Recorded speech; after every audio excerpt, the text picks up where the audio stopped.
Assalamualaikum warahmatullahi wabarakatuh. Sufada Radio.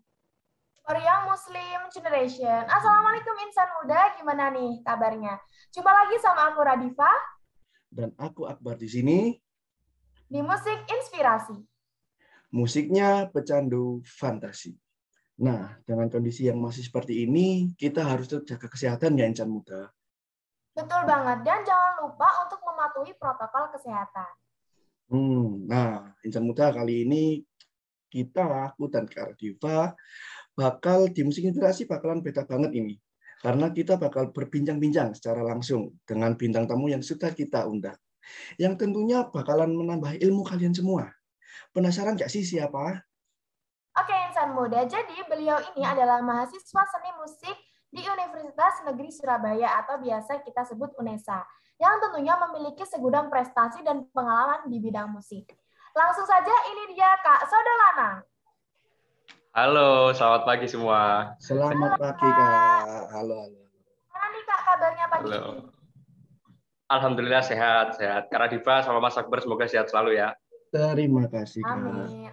Nah, kita ini manggil Kak Sodo Lanang ini gimana, Kak, panggilannya? Monggo, saya biasa dipanggil Sodo gitu aja. Oh, Kak Sodo. Oke, siap. Oke, Kak Sodo. Nah, nanti ya insan muda kita tuh bakal membahas banyak banget tentang musik dan tentang pengalamannya Kak Sodo ini. Pasti pada kepo kan? So, stay tune terus di Musik Inspirasi. Musiknya pecandu fantasi.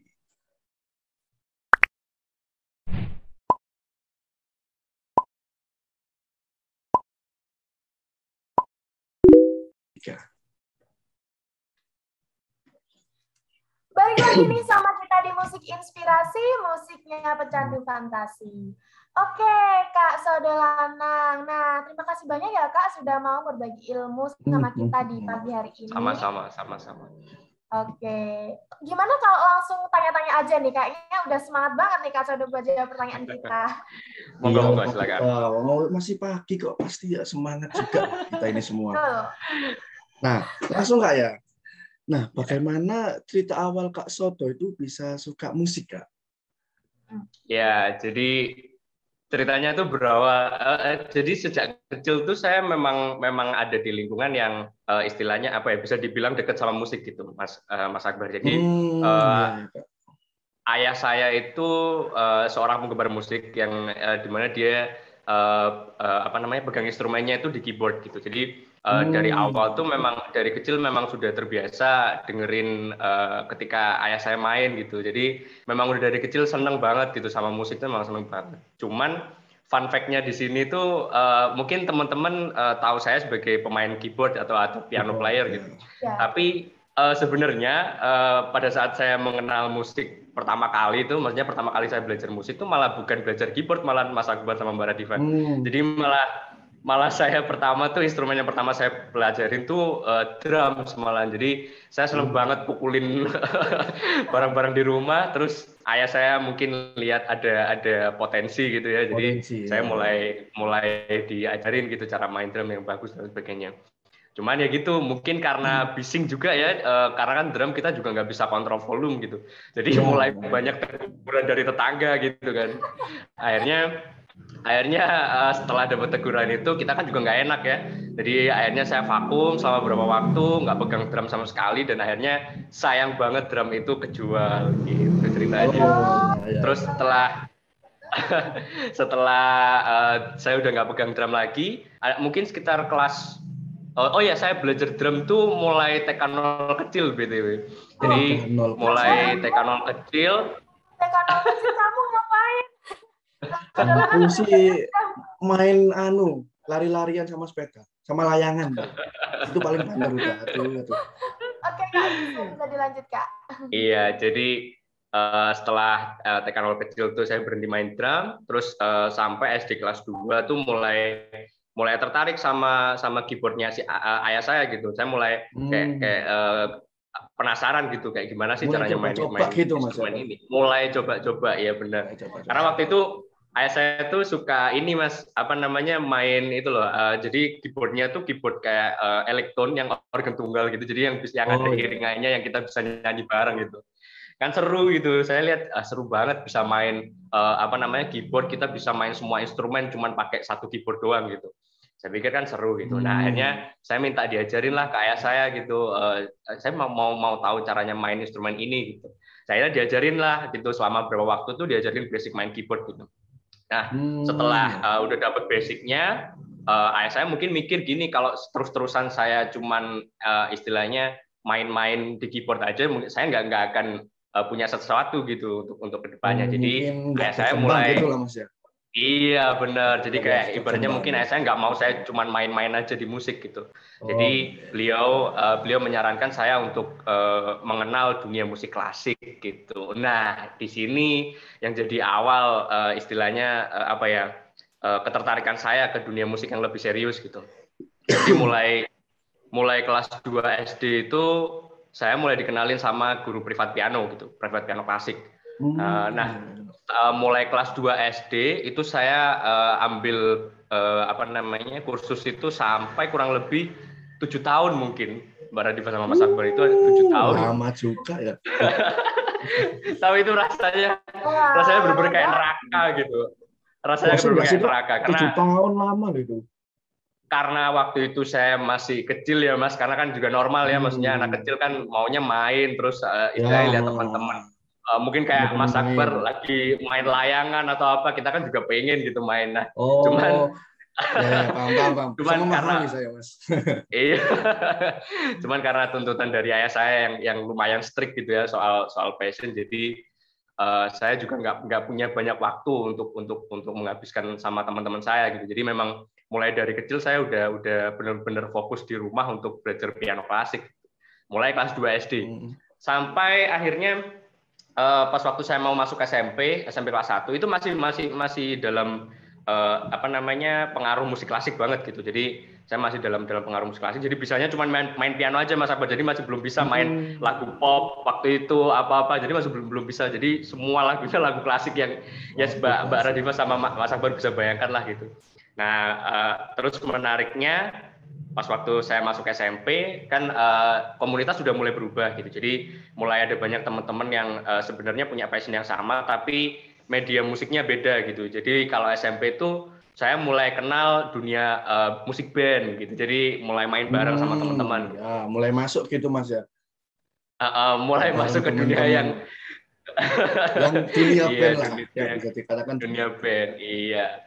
Nah, setelah saya masuk ke komunitas itu, saya mulai belajar banyak lagi dari nol gitu, karena musik klasik yang saya kenal selama ini ternyata beda banget sama dunia band yang mau saya masukin ini gitu. Karena kan kalau di musik klasik tuh saya bilang benar-benar pakem gitu Mas. Jadi musik klasik itu istilahnya banyak banget aturan yang mesti kita taati gitu. Jadi kita nggak bisa nggak bisa bebas bermain atau kita nggak bisa. Jadi memang ada aturannya, kita mesti baca partitur, lagunya kayak gitu ya udah kayak gitu. Jadi intinya pada musik klasik tuh memang khusus untuk dibuat supaya kita tahu teknik bagus untuk bermain piano, intinya gitu. Nah, untuk bermain band ini ternyata yang saya tahu tuh kita tuh butuh chemistry antar teman main gitu. Jadi udah berbeda sama musik klasik. Kalau musik klasik kan kita memang secara individu mesti fokus banget ya sama lagu yang kita mainin. Ternyata kalau di band itu beda. Oh ya, kita perlu chemistry, kita perlu interaksi antar sesama supaya musik yang kita bawakan tuh bisa klop banget gitu. Nah, dari situ saya mulai belajar sama teman-teman, dan itu semua bener-bener canggung Mas, awalnya bener-bener canggung Mbak Radifa. Loh, itu temennya teman apa Mas? SMA apa gimana? Oh, teman SMA tadi ya? SMP. Jadi ini timelinenya saya masih SMP gitu, jadi masih baru-baru masuk. Terus saya diajakin sama kakak kelas saya, kelas 3 itu. Jadi mereka udah lebih tahu, jauh lebih tua dari saya gitu. Saya diajakin main band sama mereka karena tahu saya bisa main piano gitu aja. Jadi canggung banget awal. Gimana Kak Sodo? Kok gimana bisa tahu Kak Sodo bisa main keyboard gitu? Keyboard. Oh ya, jadi sewaktu SD itu saya kan agak sering lah, maksudnya upload video saya main di Facebook gitu. Jadi waktu itu kan masih Facebook tren ya Mas Jan. Jadi saya sering banget upload di situ di laman saya. Jadi teman-teman mungkin yang istilahnya punya hubungan sama kakak kelas saya yang ngajakin tuh mungkin taunya dari situ gitu. Saya SMP diajakin, mulai ikut kompetisi band-band disnatalis gitu, lucu. Itu ya. pertama kali Acara-acara saya sekolah gitu Mas ya? Iya benar-benar acara-acara pensi-pensi gitu Mas. Jadi Pensi. kalau Mas Akbar tahu kan dulu tuh masih sering banget ada festival band gitu kan, semasa misal ada SMP mana ngadain disnatalis pasti ada festival bandnya kan gitu. Ya, Nah kita mulai ikut di situ. Saya jadi paling muda banget waktu itu. Jadi teman-teman udah mainnya udah bagus, saya masih baru masuk gitu. Jadi lucu banget, canggung banget. Gak apa-apa Mas, buat pengalaman di situ jadinya kan. Nah, poinnya di situ Mas. Jadi poinnya di situ. Memang mungkin awalnya kalau kita ingat-ingat lagi benar-benar memalukan ya. Tapi toh kita kalau nggak ngalamin hal-hal kayak gitu, kita nggak bakal dapat pengalaman yang bisa bikin kita lebih kuat lagi kayak sekarang. Ada pelajaran tersendiri lah Kak Ardifa. Benar banget. Jadi saya ya lumayan bersyukur lah. Maksudnya dulu tuh SMP saya juga sempat kenal musik band gitu. Jadi nggak cuman dari kecil sampai sekarang saya kenalnya cuma dunia klasik aja gitu. Jadi saya punya banyak pengalaman. Nah, ya udah setelah masa-masa band itu semua berjalan sampai kiranya SMA saya itu mulai ngurangin band-bandan karena udah persiapan ujian dan sebagainya. Nah, di situ saya mulai memutuskan untuk ini. Jadi setelah di perjalanan saya band-bandan itu tadi banyak banget pengalaman yang saya dapetin Mas. Jadi nggak cuman ikutan festival band di pensi-pensi aja gitu. Jadi banyak banget kita mulai ada diundang sama event apa dan gitu memang pengalaman yang benar-benar bagus banget gitu. Bagus banget. Masih dengan band yang sama Mas ya? Nah, soal itu jadi gini Mas. Kalau kita biasanya kan lihat orang bikin band tuh dari awal sampai akhir ya udah bandnya sama gitu kan. Maksudnya ya, untuk membangun chemistry itu memang sebenarnya harusnya gitu kan. Nah, cuman karena pada saat itu band pertama saya ini bubar ketika kakak kelas saya udah lulus, jadi ya terpaksa saya nggak boleh berhenti dong. Maksudnya masa saya ditinggal sama kakak kelas saya terus saya berhenti band-bandan kan sayang banget gitu. Ya. Berarti cari batu loncatan gitu Mas ya? Benar banget. Saya mulai cari komunitas lain yang bisa mewadahi saya gitu. Karena waktu itu saya masih benar-benar seru-serunya main band gitu. Jadi benar-benar pengen banget masih lanjut.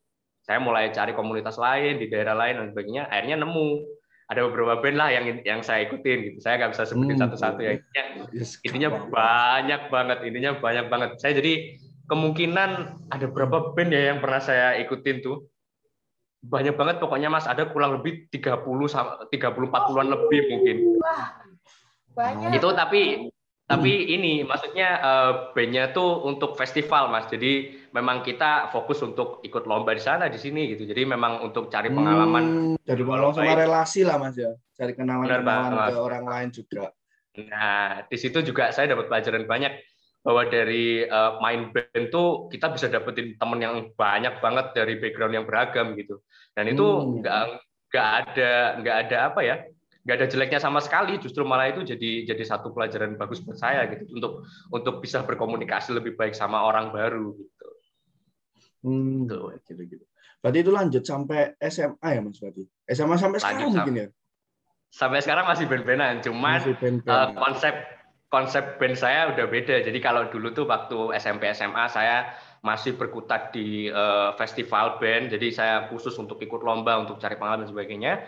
Kalau untuk sekarang saya konsep main band saya itu lebih kayak gini Mas. Jadi saya lebih seneng kalau saya bisa mengaransemen sesuatu untuk teman-teman band saya supaya dimainkan mereka lebih bagus gitu. Jadi saya konsep saya bukan lagi pada apa ya, maksudnya saya harus main yang bagus nih di band saya supaya kelihatan lebih bukan. Jadi konsep saya mulai bergeser dikit gitu. Jadi saya lebih senang kalau misal saya bikin suatu aransemen, bikin aransemen untuk teman-teman band saya dan teman-teman band saya suka, saya juga ikutan senang gitu.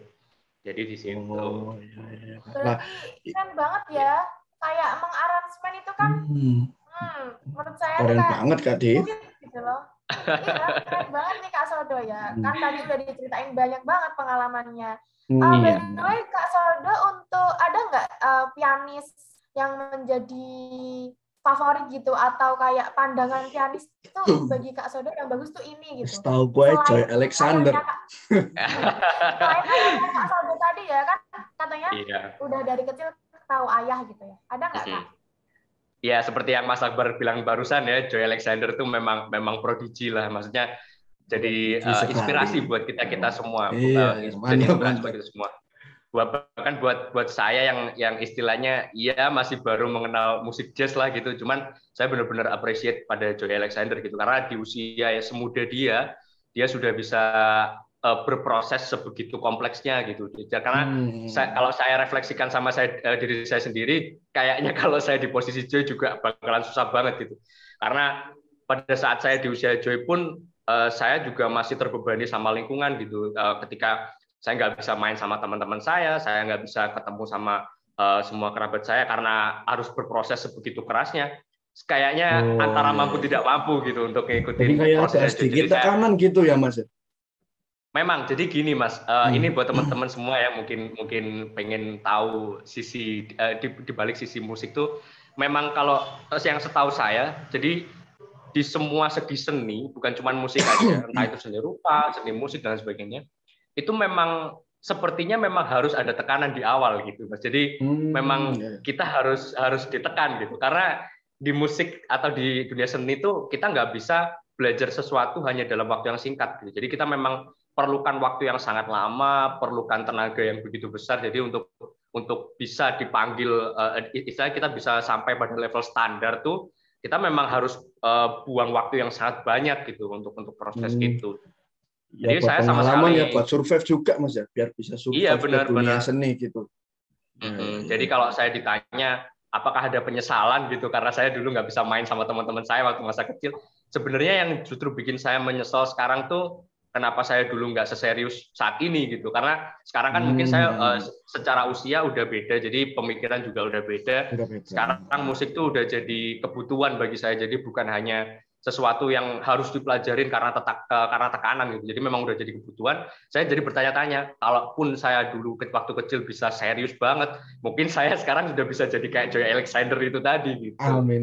Ya, nggak ada terlambat kok Mas. Namanya juga proses ya. Mungkin besok-besok Mas Sodo lah jadi kayak Joy Alexander, ya siapa yang tahu. Tapi saya aminkan lah. Iya, siapa yang tahu ya. Amin. Iya, benar banget. Tapi gini, Mbak Radifa sama Mas Akbar, mungkin satu catatan buat saya ya, buat teman-teman juga.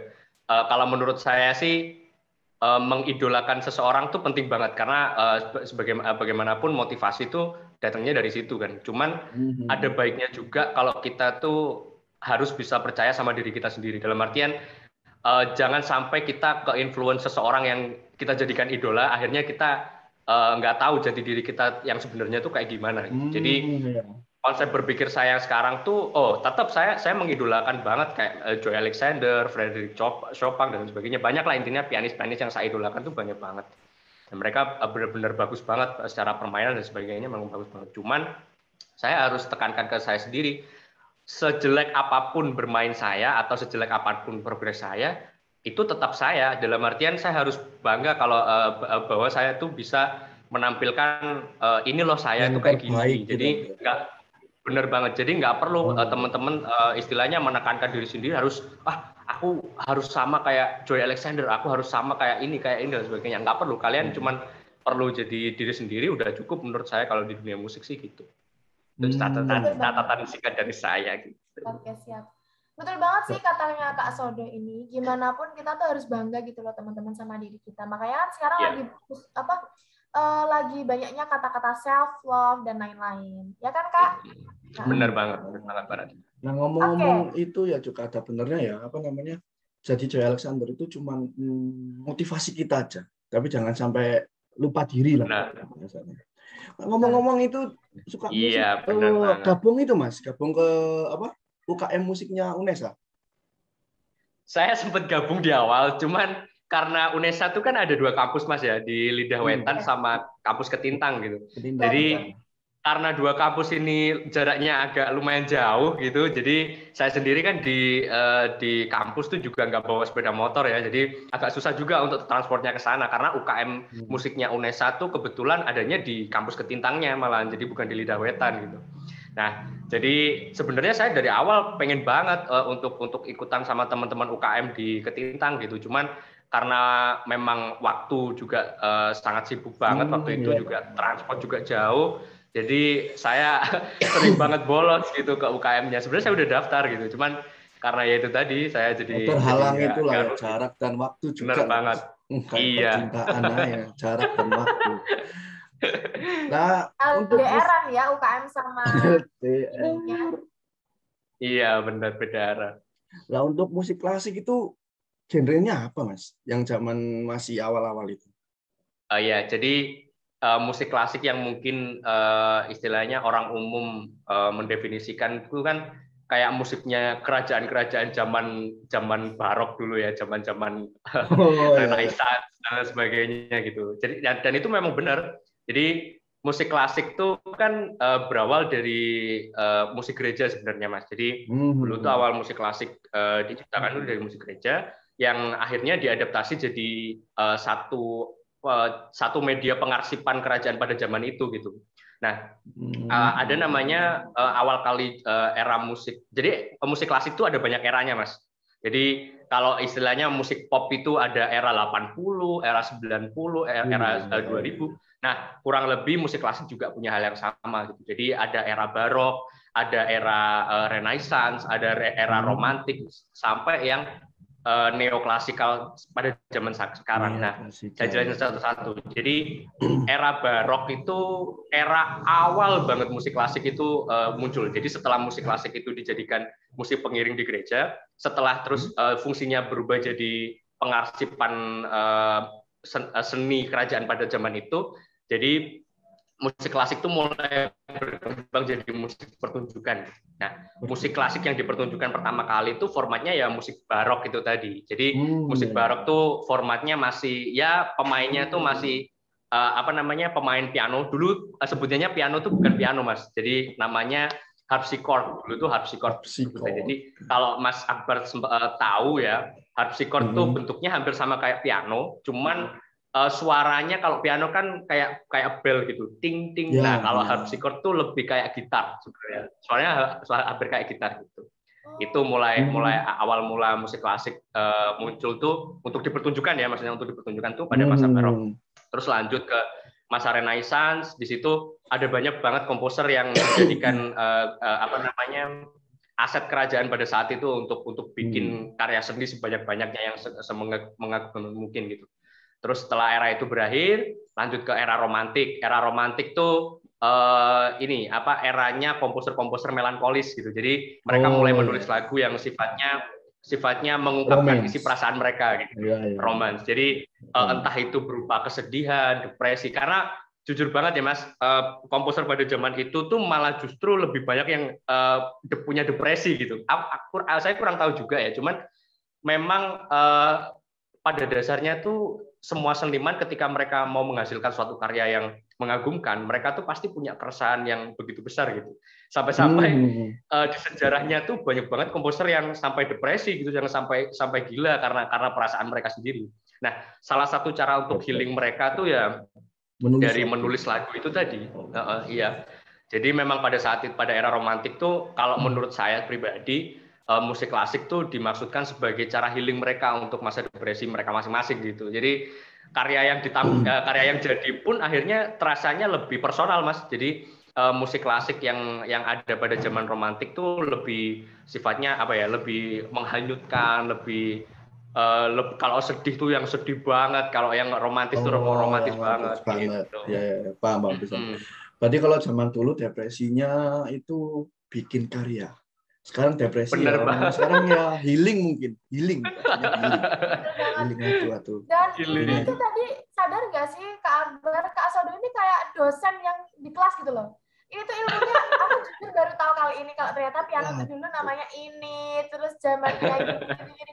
Baru kali ini aku tahu. Pengalamannya sudah banyak Kak Diva, jangan diragukan lah. Aduh belum. Itu masih belajar juga Mas. Lah Mas Sodonya ini Mas yang diikutin malah udah dari zaman barok tadi ya berarti ya? Iya, zaman barok. Mulai dari situ. Sebenarnya kalau memulai dari situ juga enggak juga sih Mas, karena kalau kita bilang repertoar atau lagu ya, istilah sebutannya lagu tuh kalau untuk klasik kan repertoar.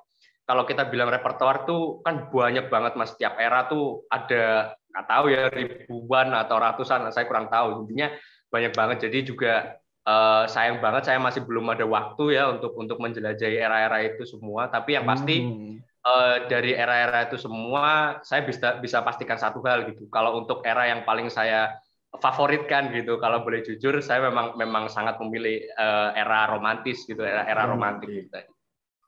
Karena memang nggak tahu ya, memang cocok aja sama ini saya pembawaan saya gitu. Jadi saya lebih suka lagu yang memang mewakili perasaan banget gitu. Entah itu kesedihan atau kebahagiaan dan sebagainya gitu. Berarti zaman dulu itu lebih ke instrumen nggak ya berarti? Benar, musik klasik tuh memang dari awal formatnya instrumental, Mas. Jadi memang bukan musik yang dikhususkan untuk mengiringi penyanyi gitu. Benar. Tapi jangan salah. Jadi musik klasik pun juga punya format yang dikhususkan untuk mengiringi penyanyi gitu. Karena memang pada saat itu penyanyi itu masih dikhususkan untuk keperluan beribadah gitu. Jadi masih belum dilihat sebagai satu pertunjukan untuk gereja. Nah, setelah era Gregorian itu selesai kan masuk ke barok dan sebagainya. Nah, itu mulai berkembang sudah format bernyanyinya. Jadi menyanyi klasik pada zaman itu sudah jadi satu pertunjukan yang istilahnya apa ya? Yang entertaining gitu, yang jadi pertunjukan utama. Gitu. Jadi bukan cuma satu kegunaan aja gitu. Oke. Buat tahunnya kayak gimana Kak Diva? Tadi kan kita udah banyak banget bahas tentang pengalaman dan ilmunya Kak Sodo. Nah, kali ini kita tuh mau kepoin tentang prestasinya Kak Sodo. Tadi kan Kak Sodo kan bilang kalau suka yang era romantis ya kan. Nah, sebelumnya aku tuh stok, maaf ya Kak, aku tuh stok IG-nya Kak Sodo Lana. Aku tuh suka banget konten yang itu, yang gambarnya ada cie-cie terus love gini sama pacarnya kayaknya. Aku lihat Diva ini. Oh seru ya, si pacarnya tuh suaranya bagus Kak Akbar. Dan Kak Sodonya aduh, aku belum sempet stalk. Habis ini aku stalk ya. Terus kayak harus. Banget. Bukan sekedar stok lah, saya follow juga. Oke. Iya, terima kasih Mas. Kalau aku stok IG-nya Kak Sodo ini, aku lihat Kak Sodo ini di tag di IG Sendra Tasik Unesa. Nah, itu tuh ada foto Kak Sodo itu sebagai peraih Silver Prize winner di ajang lomba Malaysian Piano Competition 2021.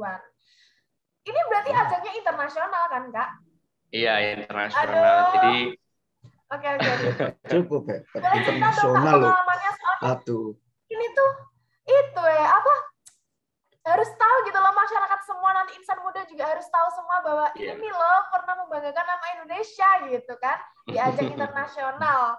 Oke Kak, bisa cerita pengalamannya? Iya. Jadi alhamdulillah kemarin tuh sebenarnya saya ikutan Malaysian Piano Competition tuh masih baru pertama kali ini loh, Mbak Diva sama Mas Akbar. Jadi memang karena pandemi ini akhirnya format lombanya kan jadi virtual semua gitu, via daring semua. Jadi mulai submisi video pertama sampai akhir acara tuh semuanya daring semua. Jadi ya mungkin karena latar belakang daring itu tadi, jadi kan nggak perlu effort yang begitu banyak ya. Sebenarnya kalau lombanya tuh memang kita mesti berangkat ke Malaysia gitu untuk ngikutin lombanya. Nah, karena saya pikir ya untuk coba-coba lah gitu. Wong toh juga secara persiapan kita juga nggak terlalu effort gitu. Kita cuma perlu latihan, kita perlu rekam videonya, udah selesai gitu. Jadi saya putuskan untuk nekat ikut gitu misalnya. Nekat ikut, saya dari Indonesia coba untuk ikut, ya kebetulan alhamdulillah dapat itu ya medali perak gitu. Dapat itu ya penghargaan. Silver Kak Akbar. Itu udah lumayan Kak, itu udah bagus loh. Ya bagus loh. Ya saya bersyukur sih, maksudnya akhirnya setelah berlama-lama belajar piano klasik ya 7 tahun, akhirnya saya ada kesempatan hasil. Akhirnya ada kesempatan untuk ikut lomba. Waktu tahu itu ayahnya Kak Sodo gimana? Kan ya sekeluarga sekeluarga senang banget Mbak Radifa karena kan memang beliau-beliau ini udah benar-benar paham betul dari saya kecil saya tuh passion di musik kayak gimana dan sebagainya. Jadi ketika saya dapat achievement sebesar itu, ya tentunya mereka semua bangga lah gitu. Bangga dan bahagia pastinya Kak Radifa. 7 tahun nggak sia-sia lah dapat hadiah medali. Pengen nggak sih insan muda di rumah kayak Kak Soda ini membanggakan gitu kan ya? Ya harusnya pengen semua sih Kak Radifa. Siapa yang nggak pengen membanggakan orang tuanya loh Kak Radifa? Iya. Kak Soda selain prestasi ini sebelumnya pernah juara apa nih Kak?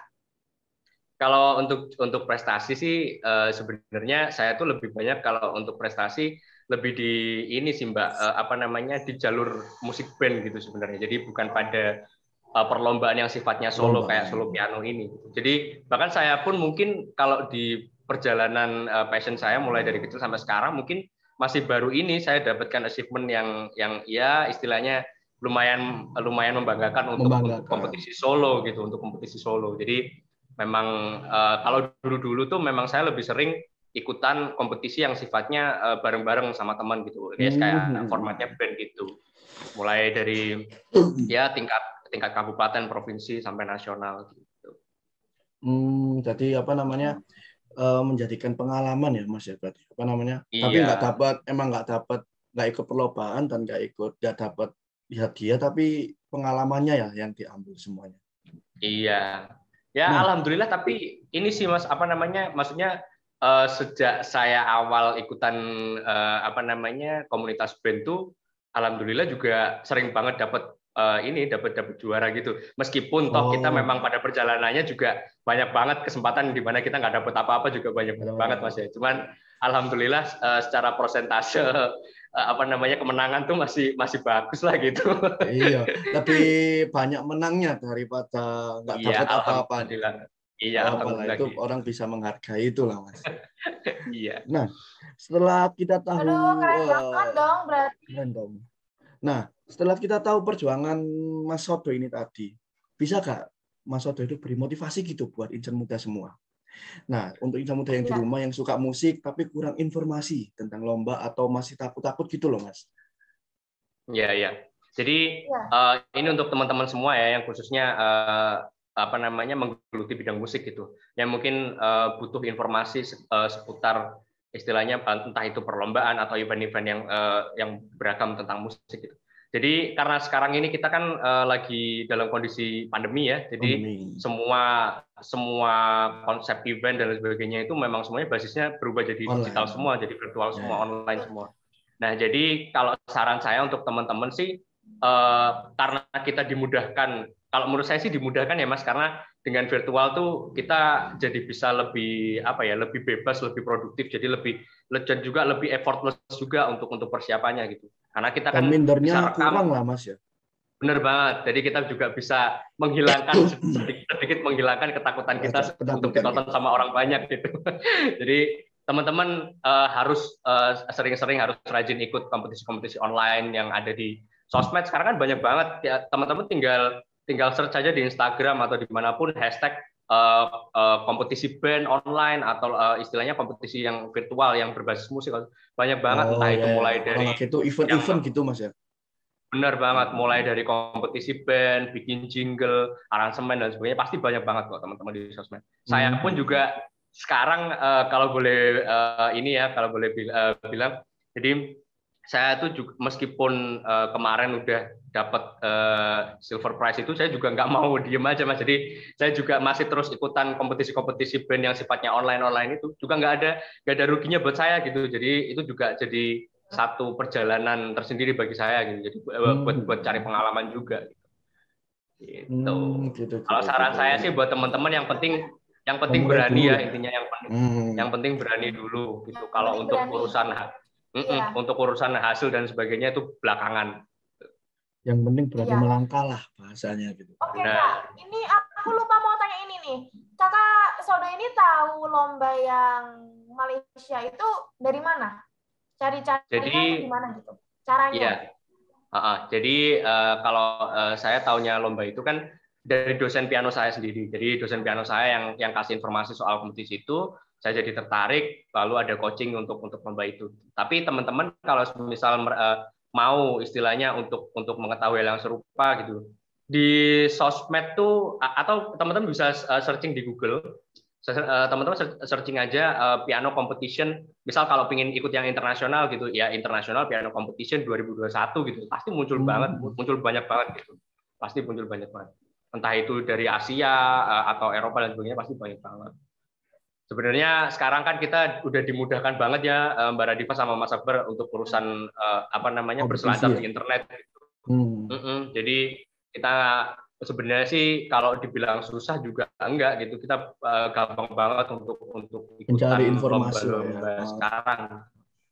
Apalagi semua benar-benar lebih gampang lah dengan di dunia internet itu mencari informasi tentang keberadaan itu loh, apa lomba-lomba yang ada dan diikuti gitu ya Mas ya. Iya, event-event itu semua juga mereka mulai terbuka kok Mas, sama partisipan dari mana pun tuh mulai terbuka. Jadi mulai nggak ada batasan lagi kita mau asalnya dari mana dan sebagainya, udah nggak ada batasan lagi. Jadi kajian yang mereka pampang tuh udah benar-benar umum banget gitu. Bahkan sekarang kan juga kerap kali ada banyak kompetisi internasional. Berarti kan di situ memang dari pihak penyelenggara pun juga udah membebaskan kita mau ikutan kayak gimana pun kita mau gitu. Ya. Nah, bisa didengerin tuh Insan Muda, cukup menginspirasi juga. Yang takut melangkah jangan takut melangkah. Jalani aja dulu. Urusan hasil urusan mburi ya wes, urusan belakang. Sedikit dipikir. Dan kadang tuh sekarang tuh anak-anak tuh kayak lebih pasti ada yang iya Kak Sodo itu soalnya udah privilege gitu kan, bahas-bahas privilege gitu. Gak usah kayak gitu Insan Muda. Yang tadi lo kata-katanya tuh coba dulu gitu. Apalagi yang emang kalian tuh memang passion. Kalau biasanya kan anak-anak passion tuh pasti udah jiwanya. Jadi nggak usah minder dan nggak usah banding-bandingin privilege gitu loh. Ciptakan privilege sendiri gitu. Iya. Awalnya kan sebenarnya ya Kak Sodo. Ya, sebenarnya kalau kita bilang privilege itu kan sesuatu yang maksudnya sensitif gitu. Sebenarnya kita tuh semua seniman tuh punya proses sendiri yang bahkan orang lain pun nggak tahu gitu. Jadi sebenarnya kenapa saya sekarang ya saya nggak bilang saya sekarang udah sukses atau berjaya, nggak sama sekali, masih panjang banget. Tetapi seenggaknya dari apa yang saya hasilkan sekarang itu ada banyak banget waktu dan tenaga yang saya habiskan di masa lalu gitu, dan juga tentunya ada banyak banget pengorbanan yang mesti dilakukan gitu Mbak Radifa sama Mas Akbar, entah itu terkait masa muda atau apa dan sebagainya. Memang kita mesti berkorban banyak. Bener banget gitu. Oke, nah itu kita udah sharing-sharing sama Kak Sodo, Insan Muda. Bisa diambil lah ya pesannya, diserap ilmunya yang luar biasa tadi. Dan kita mau bahas apa lagi ya, Kak? Stay tune terus di Musik Inspirasi, musiknya Pecandu Fantasi. Pecandu Fantasi.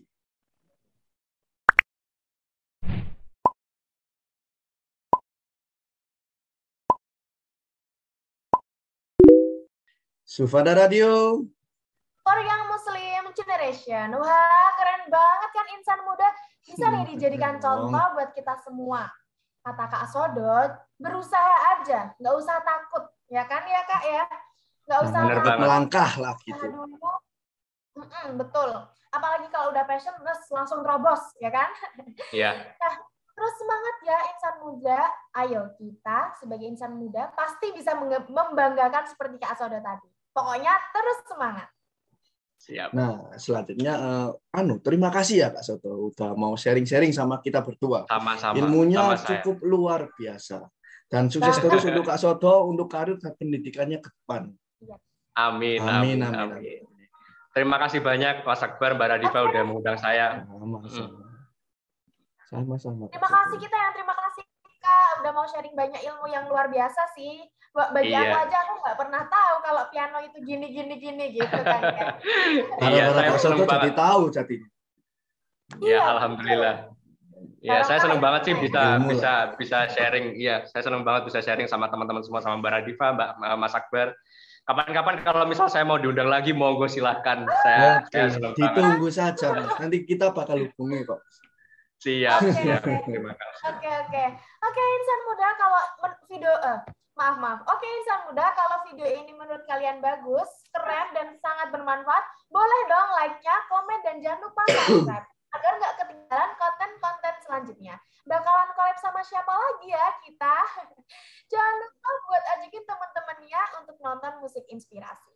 Aku Radifa dan aku Akbar. Di sini pamit undur diri insan muda. See you in the next episode. Tentunya di musik inspirasi, musiknya pecandu fantasi.